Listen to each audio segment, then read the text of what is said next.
Now this is not going to be pretty. We're talking violence, strong language, adult content.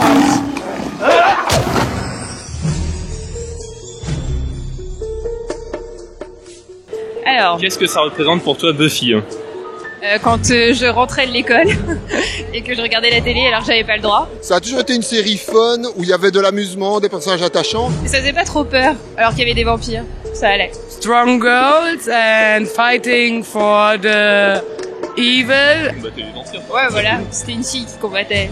Sympa quand même. En fait, Buffy, c'est une série qui a apporté tellement à l'émancipation des personnages féminins. Mais malheureusement, peu de gens se souviennent encore de Buffy à l'heure actuelle, alors qu'il y a 20 ans, c'était connu comme Game of Thrones ou Walking Dead aujourd'hui. I'm Buffy, the vampire slayer, and you are? Alors... chasseur ou vampire? Oh, chasseur quand même. Hein. Je pense que j'ai toujours aimé le côté chasseur. Nous on tue. Même si j'adore les vampires, je pense qu'objectivement c'est pas franchement bon pour nous d'avoir affaire à eux. Ils ont la classe, ils ont l'immortalité, ils boivent du sang. Je vois pas où ça dérange pour moi. Ils ont trop de tronches les vampires. 10 vampires contre un chasseur, si les vampires sont bien entraînés, le chasseur il fait pas le poids. Et j'ai toujours aimé le côté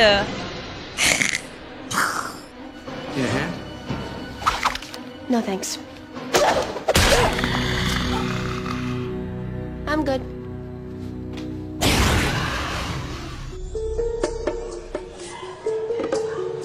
Angel ou Spike? Je pense que ça se voit. Spike. Angel, mais un peu de Spike quand même. Spike. Non, en plus, non. Non. Bah alors là, je dis n'importe quoi. Je pense que c'est parce que je l'ai vu juste avant. Spike. Spike. Spike. J'ai toujours été team Angel. Angel, il est bien quand il est méchant, mais il a pas trop de charisme. Bon bah, je crois que lapsus révélateur. Mon Dieu, je viens de me découvrir.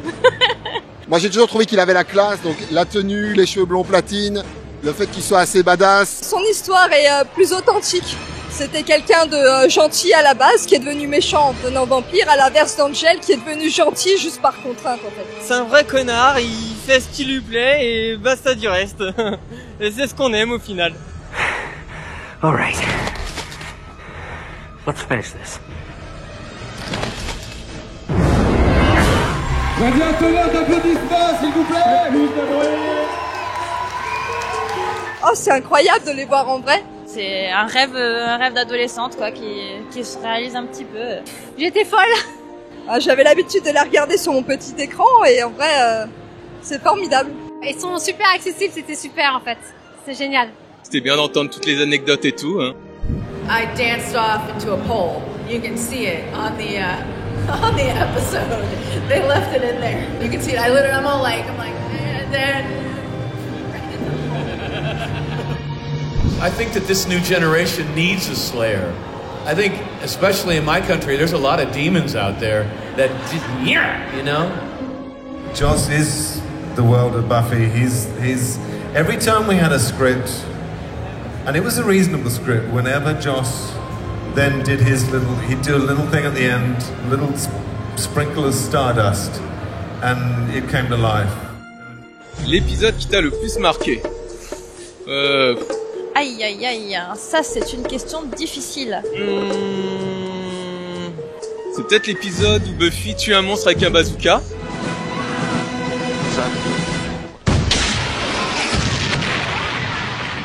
Je vais pas vous dire le numéro, mais celui de la comédie musicale qui était assez marquant, forcément un peu spécial. C'est pas très courant, quoi.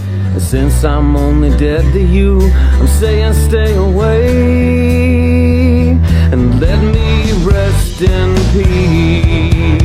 Je me souviens très bien du jour où j'ai découvert Buffy. Je suis tombée pile poil sur la scène où elle embrasse Angel pour la première fois dans sa chambre. et qu'elle découvre en plus que c'est un vampire. What? What's wrong? Celui-là, ouais, c'est la découverte de la série quand t'as 14 ou 15 ans. Je les ai tous regardés quand j'étais môme et ils font tous partie de ma nostalgie en fait, donc c'est un tout complet. What are we gonna do now?